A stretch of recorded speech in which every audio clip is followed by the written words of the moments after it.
Selamat minggu teman-teman semua. Gimana nih kabarnya hari ini semuanya? Semoga aku harap sih semuanya sehat-sehat ya, baik-baik semuanya. Nah, kita juga harus mengucap syukur ya teman-teman karena kita udah diberi kesempatan untuk berkumpul lagi di sini bersama-sama teman semua untuk mengikuti SCP Growing pada minggu ini.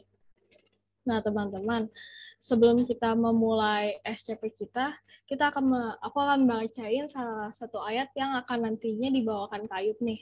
Yaitu Roma 12 ayat 10. Hendaklah kamu saling mengasihi sebagai saudara dan saling mendahului dan dalam memberi hormat. Nah, nanti kita bakal belajar lebih banyak lagi nih tentang ayat ini. Apa sih maksud ayat ini? Nanti bakal dijelasin secara lengkap oleh Ayub. Sebelum kita memulai SCP kita bakal memuji Tuhan dengan lagu Tuhan Yesus Baik.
Teman-teman, mari kita bersatu dalam doa.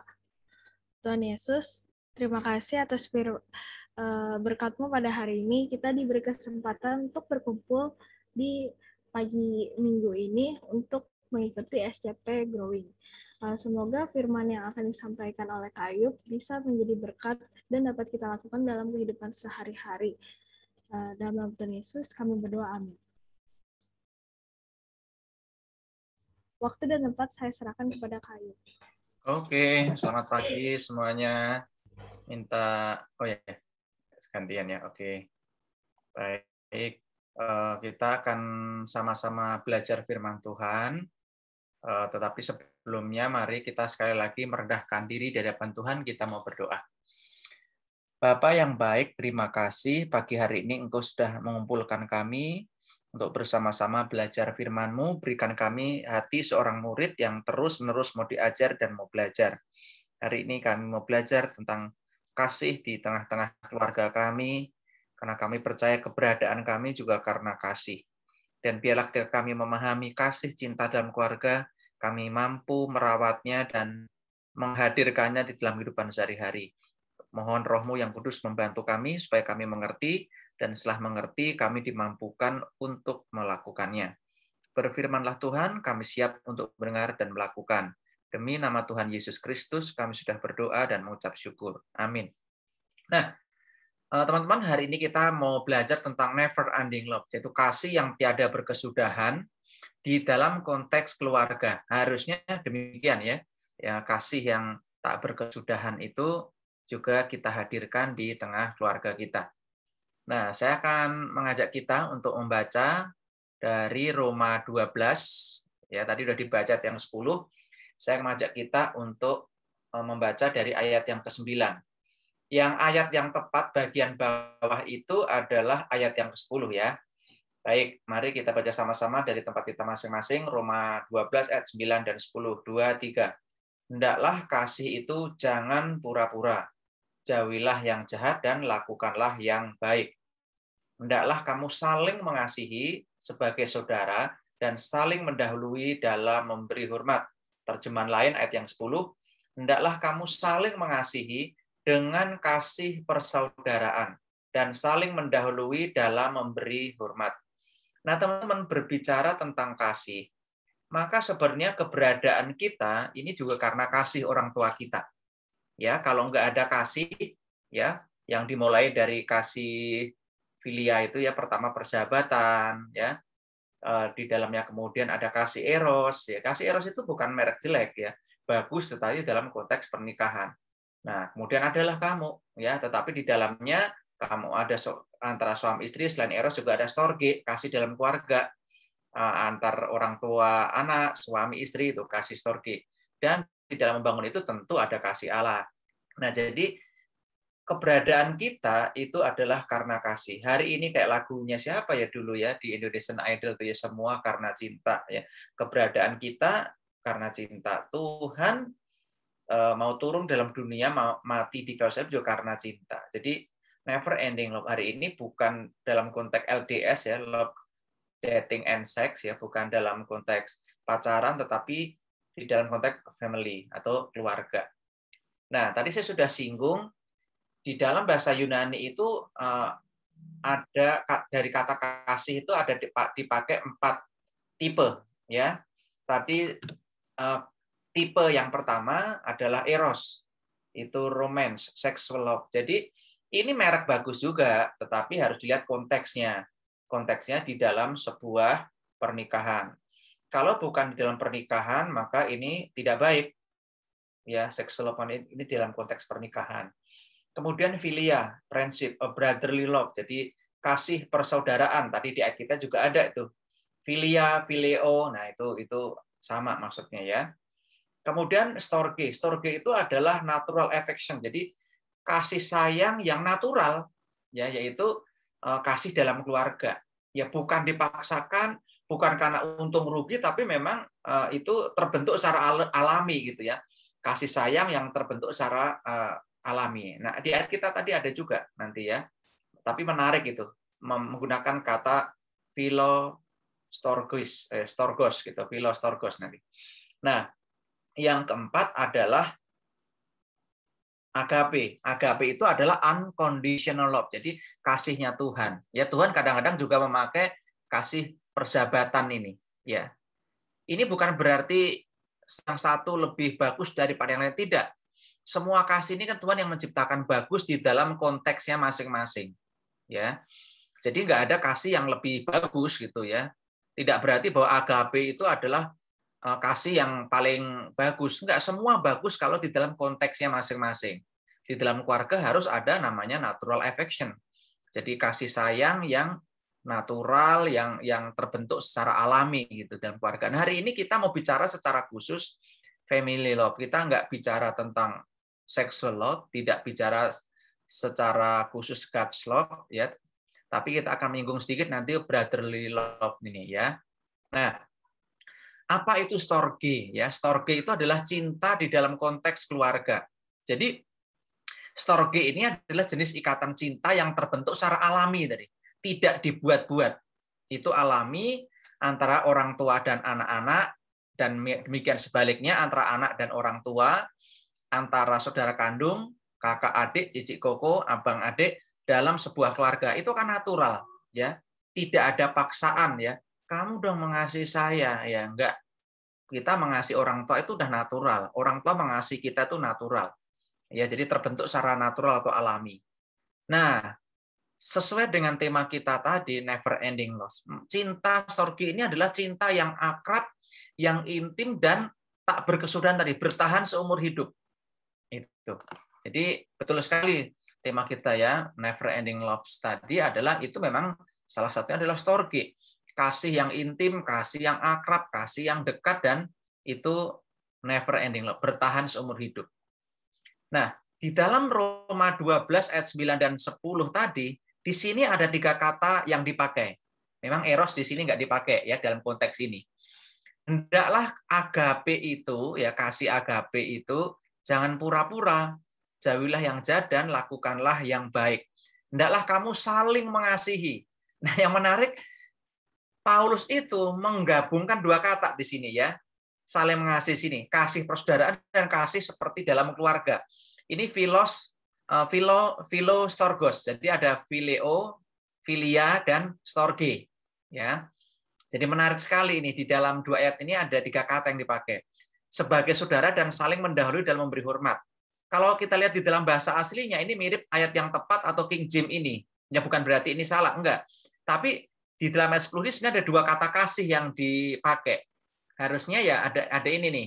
Hendaklah kamu saling mengasihi dengan kasih persaudaraan. Jadi hendaklah kamu philostorgos dengan philia atau phileo, dan saling mendahului dalam memberi hormat. Nah, seperti di King James nih, be kindly affectionate. Jadi ini afeksi tadi, ini afeksi itu kan ingat ya, tadi kasih di dalam keluarga ya, kasih sayang yang natural tadi ya. One to another with brotherly love. Ingat brotherly love kasih apa? Philia, betul. In honor, favoring one another. Jadi di dalam ayat 10 ini memang kata storge itu dipakai oleh Paulus ya, termasuk brotherly love, kasih dalam persaudaraan itu. Jadi terjemahan yang saya kira lebih mendekati bahasa aslinya adalah yang ini, hendaklah kamu saling mengasihi ya. Philostorgos itu baik kasih antara saudara ya, pertemanan, kasih persaudaraan, pertemanan, persahabatan, dan itu ya, kasih dalam keluarga dengan kasih persaudaraan. Jadi ini lengkap sekali nih. Nah, kata saling mengasihi ini dalam bahasa Yunani-nya adalah philostorgos, yang merupakan gabungan dari kata phileo atau philia, friendship love tadi, brotherly love, cinta persaudaraan, dan storgos atau storge, yang berarti natural affection atau family love. Jadi menarik sekali nih Paulus ya. Sekali dia mengatakan saling mengasihi, dia langsung ada 2 area yang dia sampaikan ya. Artinya apa? Di dalam keluarga itu juga harus ada kasih affection itu ya, family love itu natural affection, tapi juga harus persaudaraan gitu ya, seperti saudara, cinta persaudaraan ya, pertemanan. Nah, Paulus itu mendorong orang-orang Kristen untuk saling mengasihi satu sama lain dalam cinta kekeluargaan. Nah, kita ini punya 2 keluarga sebenarnya ya. Yang pertama itu adalah natural family, itu adalah keluarga kita di rumah masing-masing, dan spiritual family. Ya. Family naturalis, tapi juga punya family spiritualis. Jadi kita ini punya cinta storge yang papa mama kita itu ya, cici, koko, adik itu storge, tapi kita juga punya phileo, philia, cinta dalam persaudaraan, kasih dalam keluargaan. Itu cinta keluarga Tuhan. Itu bisa dalam konteks family naturalis, yaitu keluarga kita, ya, tapi juga family spiritualis, saudara seiman, ya, keluarga Tuhan di gereja, di persekutuan itu. Jadi Paulus itu mendorong kita itu untuk saling mengasihi satu sama lain, baik cinta kekeluargaan maupun cinta persaudaraan, sehingga dia sengaja menggabungkan 2 cinta ini. Nah, ini contoh kasih atau cinta storge itu banyak sekali. Ya, saya beri contoh misalnya ini Tuhan Yesus ya, waktu dari kecil sampai umur 12 ya. Waktu hari raya besar itu diajak ke Yerusalem kan, kemudian karena yang datang itu ribuan ya. Yesus kan terpisah dengan Maria dan Yusuf. Akhirnya udah sampai rumah nih, balik lagi dia nyari. Kenapa? Ada kasih.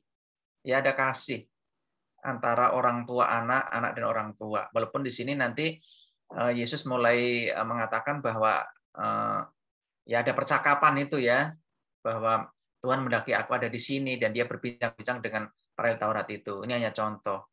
Kemudian kasih storge itu contohnya juga misalnya nih 3 bersaudara ini. Tidak diceritakan kemana ayahnya, apa sudah meninggal, tapi mereka hidup bersama, ya, yaitu Maria, Marta, dan Lazarus. Ya, ini kasih storge. Kalau dalam perjanjian lama anak-anak Yakub yang banyak itu ya, ini Yusuf ya karena ada ciri bajunya yang maha indah ini. Ini adiknya yang paling kecil Benyamin. Di sini kita lihat masih banyak contoh ya kasih storge itu di dalam Alkitab ya. Kasih misalnya Yairus dengan anaknya gitu, dan masih banyak lagi. Nah, lalu apa yang hari ini kita bisa pelajari ya dari Roma 12 ayat 10 ayat 9 10 tadi ya tentang kasih storge. Yang pertama teman-teman ingat keluarga itu adalah cinta pertama yang Tuhan berikan. Oleh karena itu hadirkan atau demonstrasikan kasih itu, cinta itu, dan rawatlah. Cinta itu memang mirip tanaman ya teman-teman, perlu dipupuk, disiram gitu.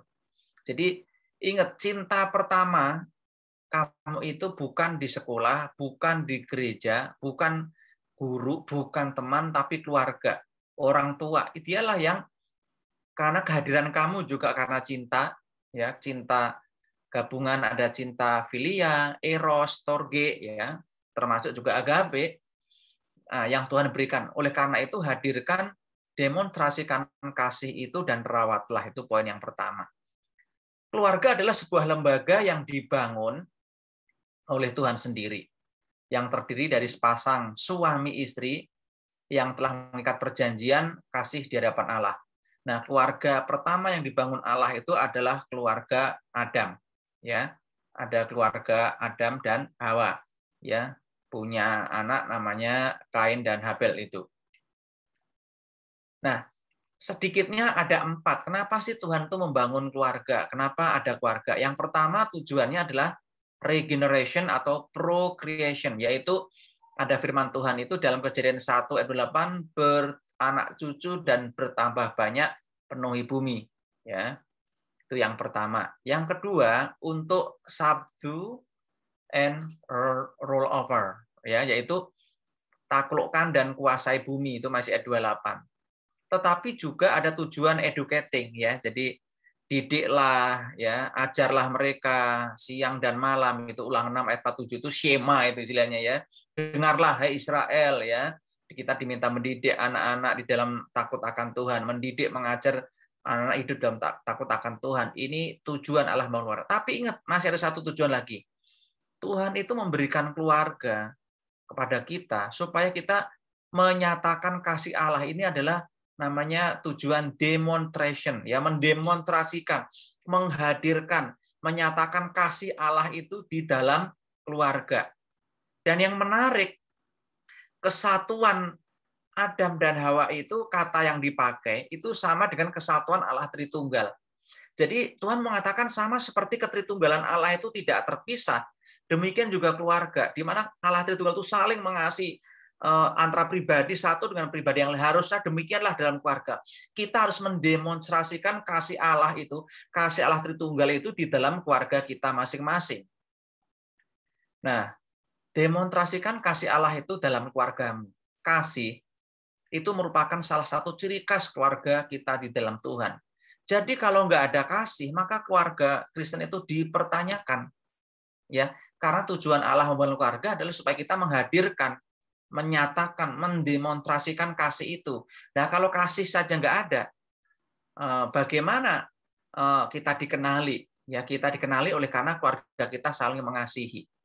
Nah, untuk mendemonstrasikan kasih itu, maka kita perlu merawat tanaman itu. John Lennon mengatakan cinta itu seperti tanaman. Kamu harus rajin memupuk, menyiram, dan merawatnya. Ya, sama seperti tanaman itu ya. Jadi cinta itu seperti tanaman, perlu dipupuk, perlu disiram, dan perlu dirawat. Nah, bagaimana kita merawat itu ya? Merawat cinta dalam keluarga kita itu. Nah, ini beberapa tips yang saya berikan. Yang pertama, pupuk dengan kasih Kristus. Jadi kasih yang kita alirkan itu adalah kasih Kristus, ya. Jadi yang pertama pupuk dengan kasih Kristus. Ini penting, ya. Yang di dalamnya juga ada unsur kasih agape yang tidak mementingkan diri sendiri, memberikan yang terbaik untuk anggota keluarga, ada kasih storge antara kakak adik, orang tua anak, ya, tapi juga ada persahabatan di dalamnya. Nah, yang kedua, setelah dipupuk dengan kasih Kristus, dasarnya ya kasih Kristus, shiro ya Kristus, sirami dengan firman Tuhan setiap hari. Ya, sungguh sangat baik kalau misalnya kita punya waktu ya secara rutin untuk berdoa bersama keluarga, punya misbah doa, persekutuan dengan Tuhan. Kalau tidak bisa setiap hari, mungkin seminggu sekali. Yang setiap hari adalah secara pribadi dulu. Kita juga harus punya relasi dengan Tuhan. Jadi pupuk dan sirami. Kemudian berikutnya saling mendoakan. Ya, saling mendoakan. Kemudian yang keempat, ini cara merawatnya ya, jadi seperti tanaman ya perlu dipupuk, perlu disiram, kemudian perlu ada relasi itu yang baik. Nah, yang terakhir ini yang tantangan yang terberat juga tidak kalah berat dengan yang di atas adalah bangunlah komunikasi yang sehat dan efektif. Nah, ya, caranya gimana? Di sini ada 4 cara ya, penuh respek atau hormat. Respek komunikasi itu harus diawali dengan saling menghargai antar anggota keluarga. Ya, anak menghargai orang tua, papa mama, walaupun mungkin pendidikan mereka mungkin lebih rendah daripada kita. Bagaimanapun mereka adalah orang tua yang sudah mereka tidak ada orang tua yang sempurna. Ya, yang ada adalah orang tua yang dengan segala keterbatasannya ingin mengasihi kita dengan sempurna. Harus penuh respek. Cici, adik harus respek hormat kepada koko, abang, adok atau ciciknya ya, atau kokonya. Demikian juga ya saling menghargai ini penting. Kalau saling menghargai nggak ada dalam keluarga, wah berarti ini cinta dalam keluarga itu bermasalah. Jadi yang pertama respect, penuh respect itu. Yang kedua, luangkan waktu untuk berbicara.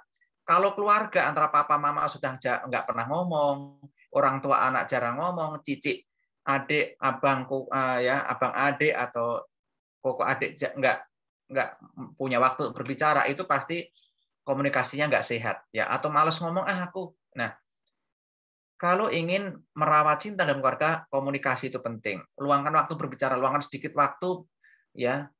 Kalau bisa juga semakin bertambah di tengah kesibukan untuk berkumpul dan atau chatting bila jauh. Ya, walaupun sesibuk apapun aktivitas kita, paling nggak menanyakan kabar. Saya kira di masa pandemi ini kesempatan banyak sekali itu ya untuk berbicara. Jangan-jangan pandemi juga nggak mengubah apa-apa. Gimana komunikasi papa mama kalian atau kalian dengan orang tua, dengan cici koko adik abang kalian. Yang ketiga ini yang sulit nih, ya. Katanya gadget itu mendekatkan yang jauh, menjauhkan yang dekat katanya ya. Kehangatan keluarga akan lebih terasa saat Anda benar-benar menikmati momen kebersamaan tanpa diganggu oleh sebuah gadget. Ya tentu di keluarga punya aturan masing-masing. Misalnya oke, kalau lagi makan, sekarang pun saya juga di rumah itu kadang-kadang ya anak itu sambil makan masih setel TikTok atau YouTube. Saya bilang udahlah, kalau makan coba fokus ke makan ya. Anak zaman sekarang memang rasanya gadget itu rasanya nggak bisa lepas dari tangan mereka. Nah ini juga tantangan terus terang bagi keluarga saya sendiri ya. Nah termasuk kalau udah punya anak remaja nih nomor 4 ini tantangan lagi. Kalau anak masih kecil kemana-mana pengen ikut gitu ya. Saya ingat ya kemana-mana saya pelayanan pun ikut duduk di belakang gitu ya. Tapi sudah menjadi remaja, ceritanya lain lagi. Udah mulai sulit, dia udah punya peer group ya, apa-apa udah sama temennya kalau diajak ya. Itu yang anak saya yang pertama SMP.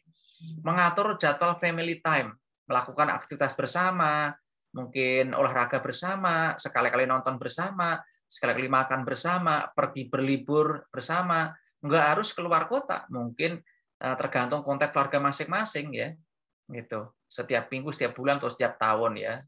Itu bisa diatur sesuai dengan budget masing-masing. Jadi bangunlah komunikasi yang penuh respek, luang waktu bersama, jangan sampai antara adik kakak orang tua anak sudah nggak pernah ngomong nih ya.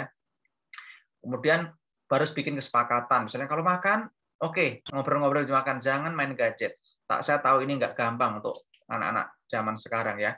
Family time, semakin udah remaja kayak kalian, biasanya diajak pergi orang tua tuh akan semakin sulit ya, beda waktu masih kecil. Tapi ini seni merawat cinta, ini harus menjadi perhatian kita bersama ya. Nah, yang kedua yang terakhir, apa yang kita bisa pelajari? Nah, yang kedua, yang terakhir adalah keberadaan kamu dalam sebuah keluarga yang mungkin nggak ideal itu tetap rancangan Allah. Itu bukan sebuah kebetulan, bukan juga kecelakaan. Oleh karena itu, syukurilah dan lakukan peranmu masing-masing. Ini penting nih. Jadi jangan merasa gini, kadang kayaknya enak ya jadi keluarganya Pak Jokowi. Belum tentu loh kalau kamu tukeran deh. Coba kamu jadi Kaisang, atau kamu jadi Kahiyang, atau kamu jadi Gibran gitu, tukeran lah mungkin sebulan aja. Belum tentu kamu akan rasa lebih nyaman loh, ya. Belum tentu. Tuhan tahu porsi pola patron yang tepat itu dia keluargamu sekarang ini. Walaupun menurut kamu merasa nggak ideal. Memang dalam Alkitab pun nggak ada kok keluarga yang ideal, ya. Saya kira. Jadi ingat yang kedua tuh, keberadaan kamu dalam sebuah keluarga, ya tadi storge itu adalah rancangan Allah.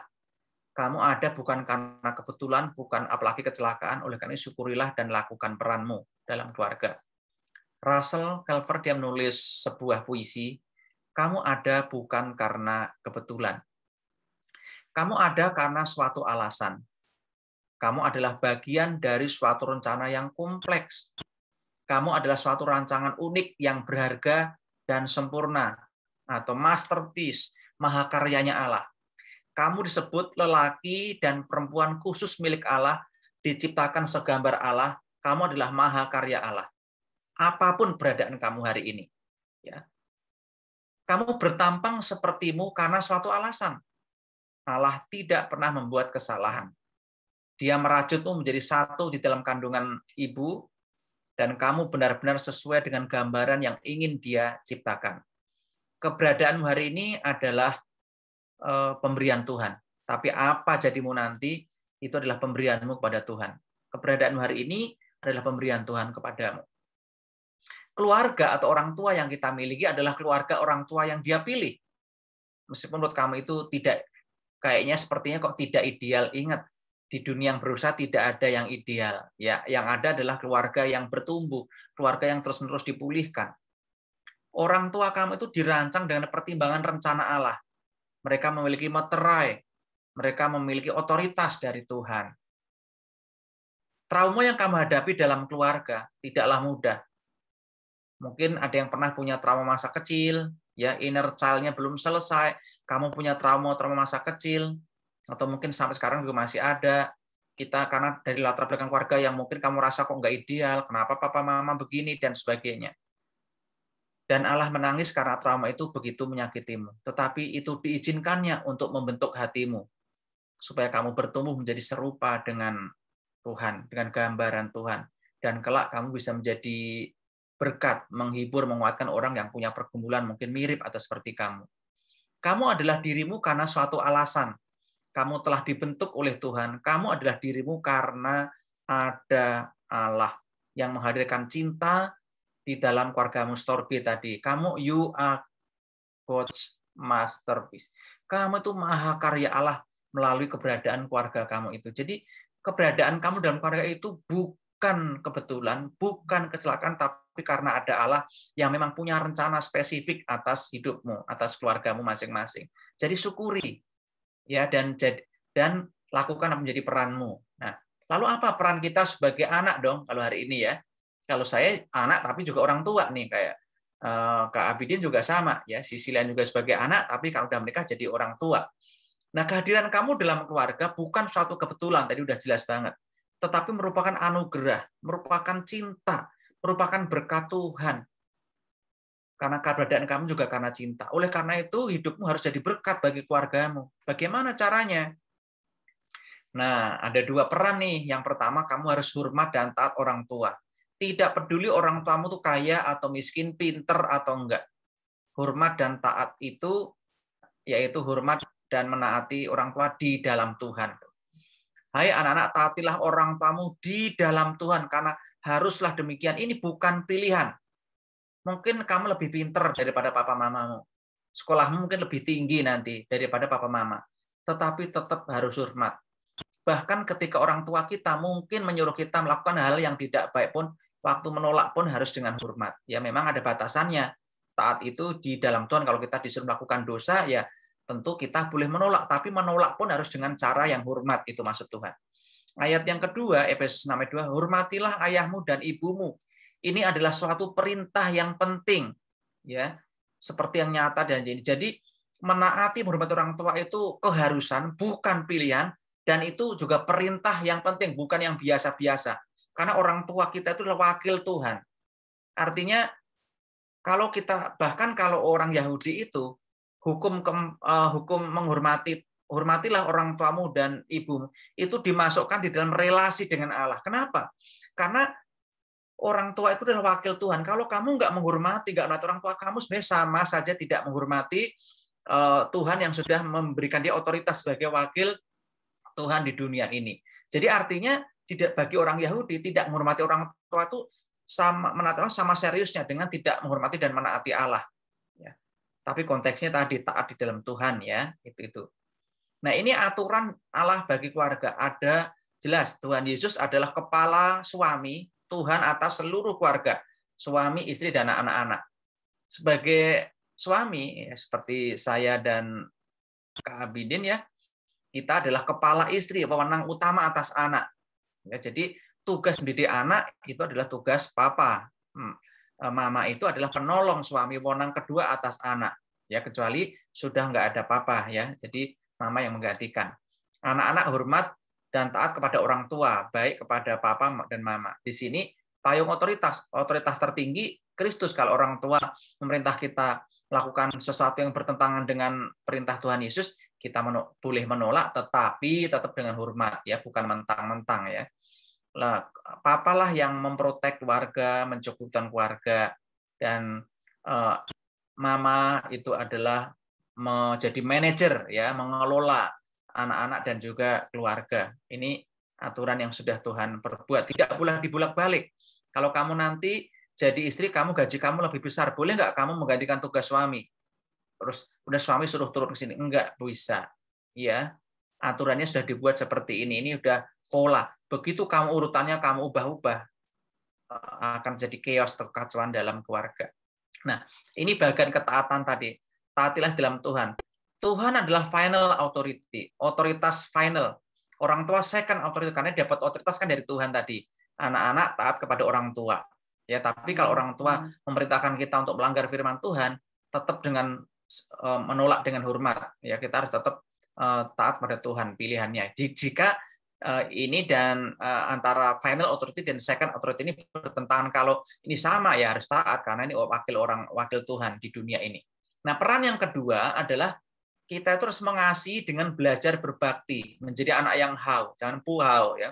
Kita harus membalas budi orang tua dan nenek bahkan. Mari kita baca 1 Timotius 5 ayat 4, 2, 3. Tetapi jikalau seorang janda mempunyai anak atau cucu, hendaknya mereka pertama-tama belajar berbakti kepada kaum keluarganya sendiri, membalas budi orang tua dan nenek mereka, karena itulah yang berkenan kepada Allah. Jadi menjadi anak yang hau itu bukan ajaran Konfusius, ya. Firman Tuhan juga mengatakan demikian. Jadi kalau seorang janda punya anak atau cucu, mereka harus pertama-tama belajar berbakti pada kaum keluarganya sendiri dan membalas budi orang tua, nenek mereka, karena itulah yang berkenan pada Allah. Kalau kamu udah kerja, ya, orang tua kamu kerja aja udah bersyukur, ya, kamu mandiri, senang. Tapi jangan lupa orang tua, ya. Mungkin bukan soal besarnya, tapi perhatian kamu. Saya ngomong demikian, saya juga lakukan, ya. Tiap bulan saya transfer ke mama saya. Saya udah nggak punya papa sudah meninggal usia muda 50 tahun, ya. Jadi ini peran kita. Kalau sekarang, ya, kamu belum bisa membalas budi orang tua, ya. Ya paling enggak kamu belajar taatlah, belajar berbakti, ya, taat pada orang tua, jangan membantah orang tua. Apalagi kalau mereka memberikan nasihat yang baik, ya jangan sok tahu, gitu, ya. Coba dengerin dulu, ya paling enggak orang tamu kan udah ada lebih dulu. Ya kalau toh mungkin yang mereka nasihatkan nggak baik, ya kamu mungkin bisa menolak, tapi dengan tetap hormat, ya jangan mentang-mentang, gitu, ya. Mungkin kalau kamu mau bersabar sedikit mendengarkan, tentu banyak hal yang sebenarnya orang tua sampaikan itu baik. Jadi selain menghormati orang tua, belajar berbakti, ya, mulai dari sekarang. Membalas budi orang tua, ya, dan nenek kalau masih ada. Kalau kamu nanti udah kerja, jangan lupakan mereka. Bukan soal besarnya. Paling nggak perhatian kan juga nggak harus materi. Kamu pernah nggak doakan papa, mama, orang tua, nenek? Kalau mereka doain kamu mungkin tiap malam, tapi kamu sendiri bagaimana? Itu pertanyaan. Nah, saya akan tutup dengan klip film berikut ini ya, Kasih Storge, bagaimana pergumulan seorang anak di China yang harus terpisah dengan orang tuanya karena ada pembatasan anak di sana ya, sehingga misalnya cuma dibatasi 2 anak, sehingga anak ketiga itu dia nggak bisa merawat sendiri. Mari kita putar, saya putarkan berikut ini ya.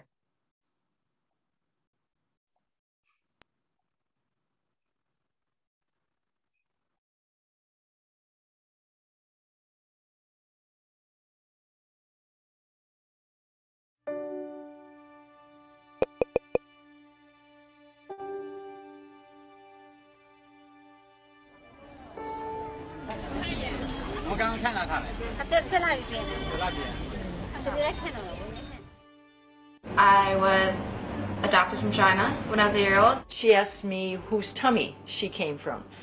Did I come from your tummy? And I said, no, you didn't come from my tummy. You came from a lady's tummy in China, but you came from my heart. You were born of my heart. And she was off running, doing something else. That was all she needed to know, and she was happy with that. I guess there were times that I was curious, but it never really got brought up, so.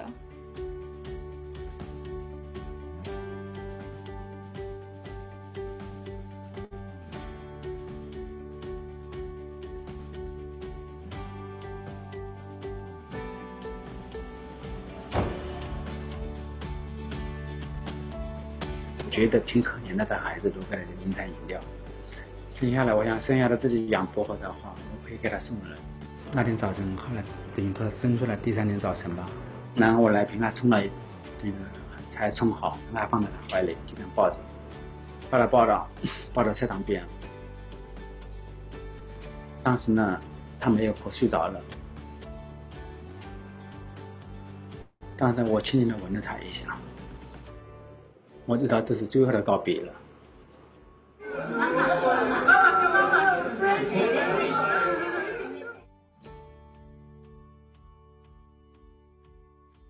The orphanage gave us a document written in Chinese, and it was a message from the birth parents. 家境贫寒和世事所迫，万般无奈，乞小吏于街头。人若有情，可怜天下父母亲。于10年、20年后，相会杭州断桥之上。A heartfelt request to us. 04年到现在，每个星期我都会到断桥去。我知道没有希望，但是我仍然会坚守。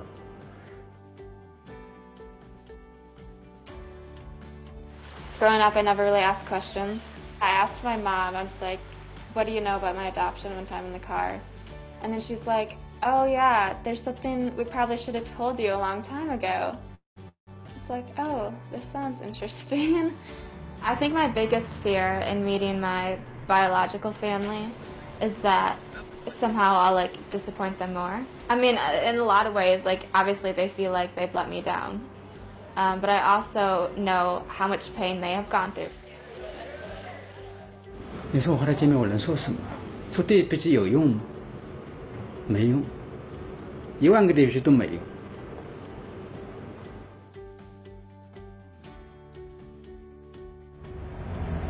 想象的场景，我应该看到，我肯定情不自禁的肯定要扑上去吧，请求女儿的原谅。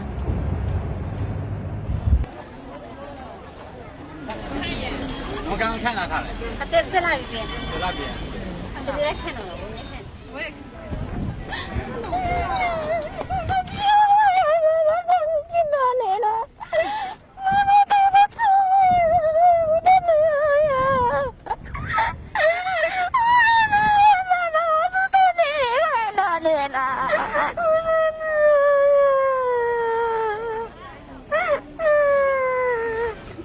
长得跟妈妈真像，听不懂。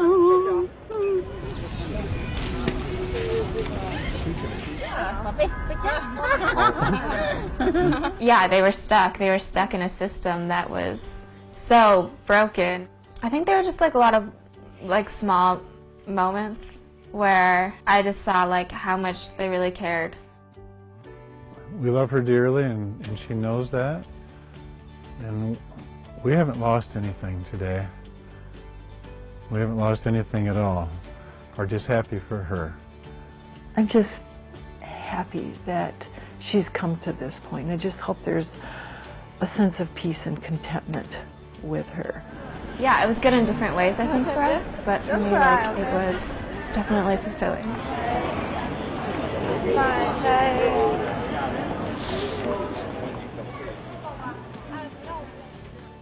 The love is almost overwhelming, yeah, because I'm just like, I know, like, my adoptive parents love me, and now I have this, like, whole other love that, like, I never knew existed, but I guess was always there.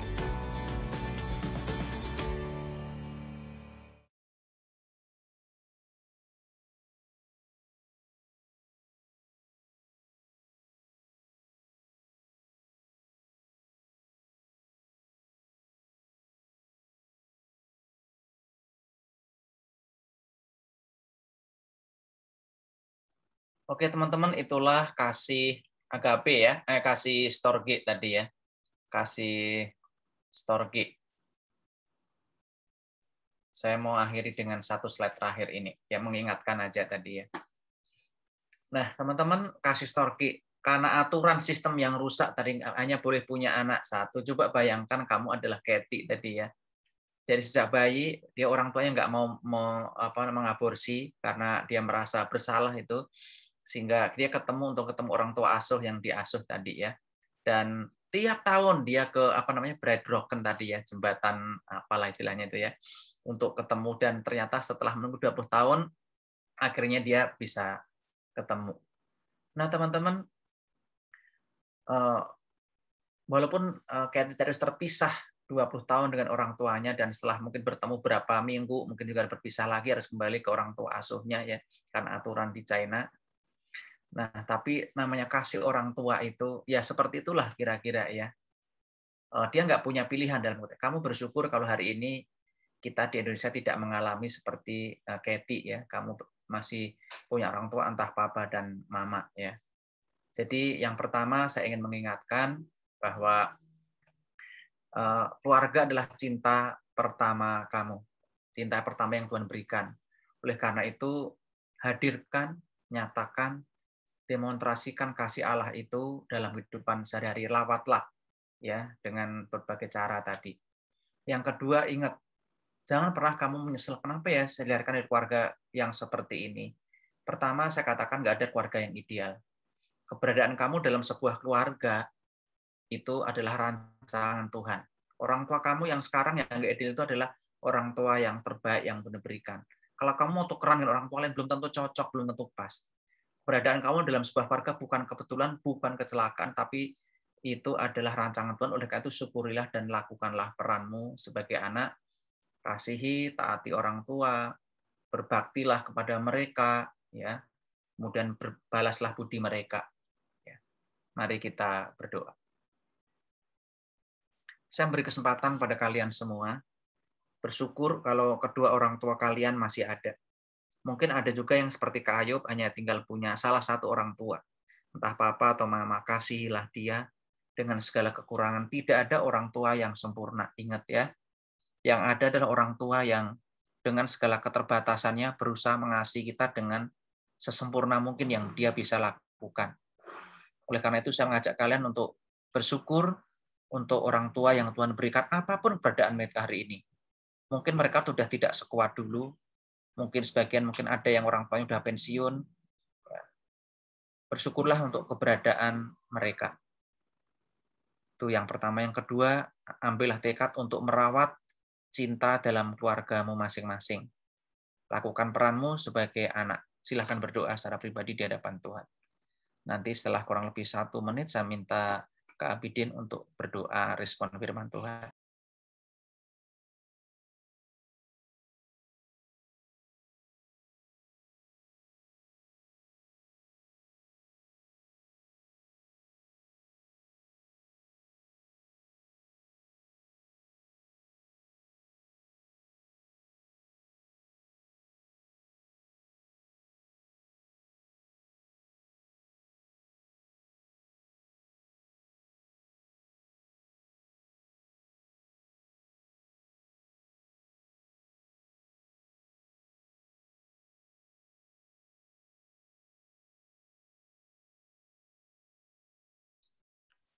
Memang adalah hal yang terindah ya Allah, di mana kami memiliki keluarga yang Engkau berikan. Keluarga yang terbaik, dan itu semua atas apa yang Engkau pikirkan hadir di dalam kehidupan kami pribadi lepas pribadi. Dan firman-Mu pada saat ini mengingatkan kami untuk menyatakan kasih di dalam keluarga.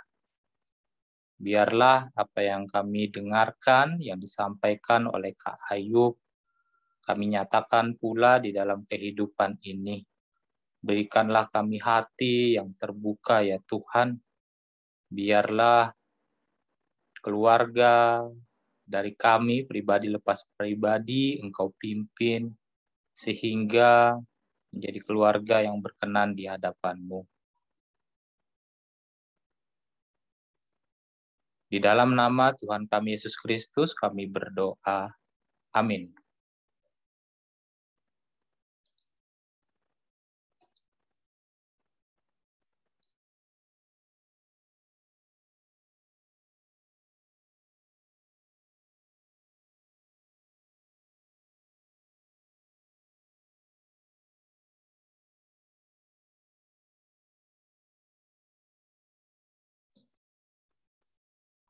Silakan Hana. Oke, terima kasih atas sharingnya dan firmannya Kak Ayub. Dari aku sendiri sih aku belajar buat kita tuh membangun komunikasi dengan keluarga kita, karena keluarga kita itu juga merupakan rancangan Tuhan, dan ya kita harus menjalani rancangan Tuhan itu, karena rancangan yang kita tahu pasti rancangan Tuhan itu yang terbaik buat kita. Nah, buat teman-teman sendiri boleh nih pembelajarannya di-sharingkan atau juga boleh direnungkan ke dalam diri masing-masing. Nah, sebelum kita menutup ibadah ini, aku mau ngajak teman-teman untuk nyanyikan satu buah lagu, yaitu Keluarga Hidup Indah.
Terima kasih teman-teman telah menghadiri SCP Growing pada hari ini. Sebelumnya apakah ada pengumuman dari Kak Bidin atau Kak Ayub? Saya stop recordingnya ya.